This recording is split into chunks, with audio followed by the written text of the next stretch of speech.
runners, walkers, spectators, are you ready to get your pig on? Well, this Sunday marks the 17th annual Flying Pig Marathon right here in Cincinnati. Last year was a record year for participants with more than 36,000 folks participating in about a dozen races throughout the Queen City.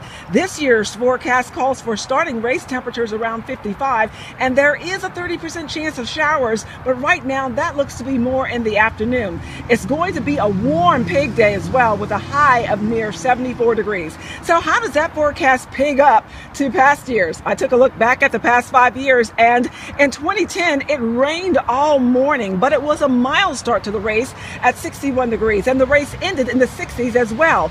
2011 saw a little light rain during the morning, but the sprinkles weren't a big problem for runners. The start temperature was 55 and the day ended seasonably warm at 70 degrees.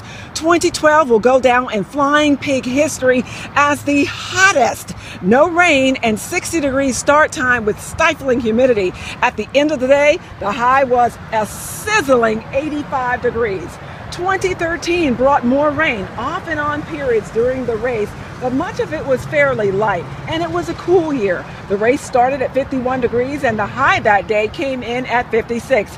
Last year, 2014, another dry and warm Flying Pig Marathon. The race started at 53 degrees. That's a good temperatures for runners, and the highs topped out that day at 74 degrees. Now, it will be similar to last year, this year, with a chance of rain, of course, pigged in, or rather sprinkled in. So good luck, runners. Good luck, walkers. Have fun, spectators. Let's get our pig on.